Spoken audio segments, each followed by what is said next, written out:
A reversionary pension is a simple way to make things easier for your loved ones when you pass away by automatically diverting your pension to your spouse or other beneficiaries. In this video, Kate walks us through the reversionary pension rules and how beneficiaries are defined.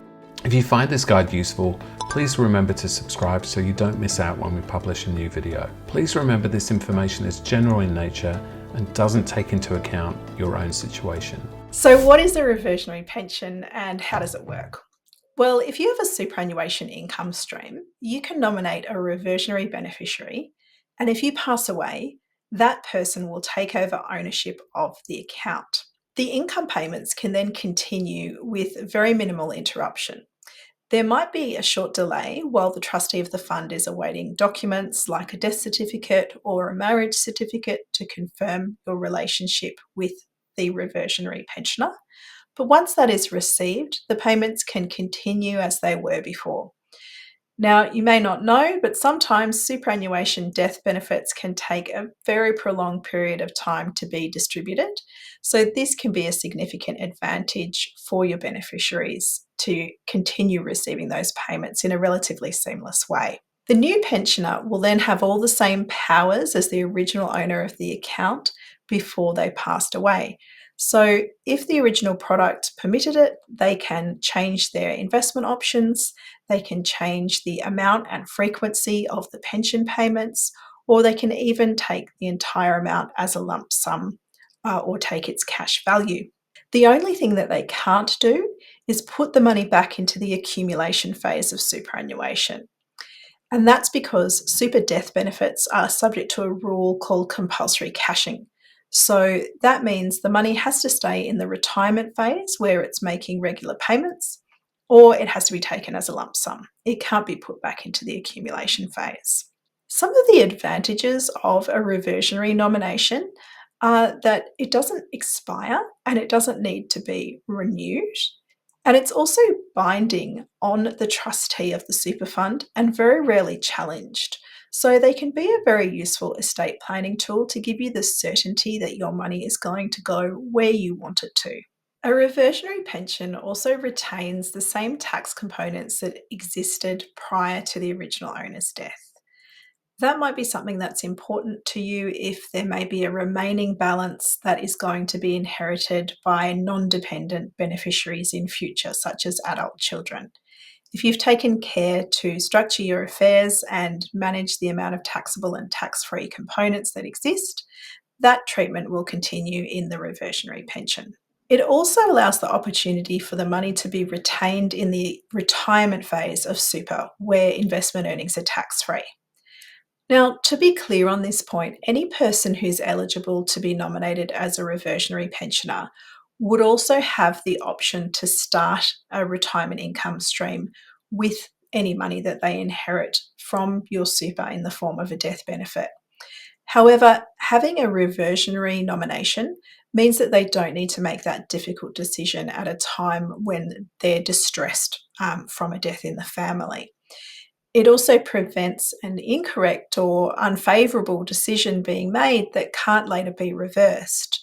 So, for example, if your beneficiary, perhaps your spouse, decided that they would take the amount as a lump sum without understanding the advantages that were available to them by keeping the money in the retirement phase in the form of an income stream, they may not be able later to put that money back into superannuation due to contribution caps or being over the age that you're eligible to make super contributions, which is 75. So having a reversionary nomination means that a difficult financial decision doesn't need to be made at what is already a very difficult emotional time. Also, if you have a self-managed superannuation fund, you'll need to check your trust deed to make sure that it permits reversionary nominations. Not all deeds do. If you want to make a reversionary nomination and your deed does not permit it, you can easily have that amended to insert the relevant clauses that are required. It's also important to make sure that it's clear in your deed that any reversionary nomination for income streams takes precedence over any other type of nomination that you have in your fund. So, any binding or preferred nominations that are intended to apply to other accounts, such as accumulation accounts, for example.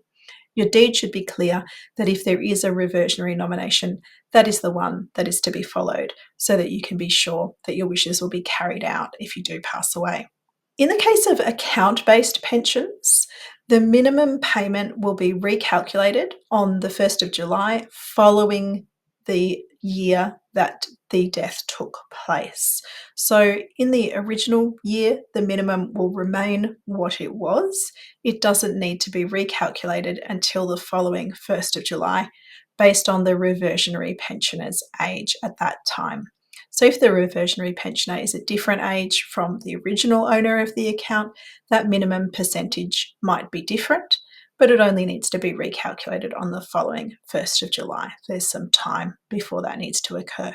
You can't nominate just anyone to receive your benefits as a reversionary pension. They have to be what's called an eligible death benefit income stream recipient. So, who are those people? Well, first of all, the most common one to nominate would be your spouse, and that can be a person you're legally married to or a de facto spouse. Either way, they qualify. You can also nominate your child, although with children, there are some additional requirements. So they would need to be either under 18, 18 to 25 and financially dependent on you, or disabled according to the Disability Services Act. You can also nominate someone who is your interdependent. An interdependency relationship exists if two people have a close personal relationship, they live together, and one or both of them provide financial support to the other, and one or both of them provide domestic support and personal care to the other. The kind of examples that get thrown around for this are, say, elderly siblings who live together. Lastly, you can nominate someone who is financially dependent on you. This category isn't specifically listed in the superannuation law, but case law has previously established that the normal meaning of the word dependent is someone who relies on you for financial support.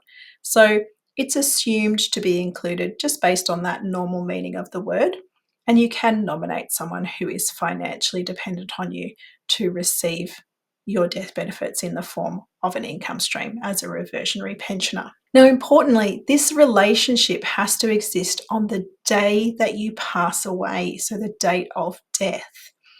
So, for example, if you nominated your child when they were under 18, but when you pass away, they're no longer under 18 and they're also not under 25 and financially dependent on you or disabled, then they'd no longer be eligible to receive that money as a reversionary pension. So it's really important to note that that relationship has to exist on the date of death, not just on the date when you make the nomination. Child pensions also have to stop and be paid out as a lump sum when the child turns 25, unless that child is disabled. In that case, the income stream can continue for their lifetime. Very commonly, lifetime pensions and lifetime annuities will restrict you to nominating only your spouse to receive the ongoing payments after you pass away. In the case of annuities, those are products that you have purchased with a lump sum of money, and a lifetime annuity is paid for life. The reason that they don't generally allow you to nominate someone other than your spouse is that another person you nominate, such as your child, might have a very different life expectancy from you. So that lifetime pension may have to then be paid for a very prolonged period of time. And that would impact the annual payment that the provider can offer you. So generally, they restrict you to nominating your spouse, who would be someone with a more similar life expectancy to you, and that would not so negatively impact the annual payment that they can offer to you in exchange for your lump sum. Some Large superannuation funds also simply don't offer child pensions or pay pensions to interdependents or financial dependents. They may also restrict you just to nominating your spouse, just for administrative simplicity. So it is important to check with your super fund whether they permit other types of reversionary pensions or just the one that would be paid to a spouse. We hope you found the video helpful. SuperGuide members have access to an extended version of this video, which details how the rules can vary depending on the type of pension you have, how reversionary pensions are treated for the purpose of the transfer balance cap, and some commonly asked questions. SuperGuide members have access to many other guides that help you make the most of your retirement savings, so you can have a better retirement and greater peace of mind. Get guidance from our independent experts so you can make more informed decisions and help your savings last longer.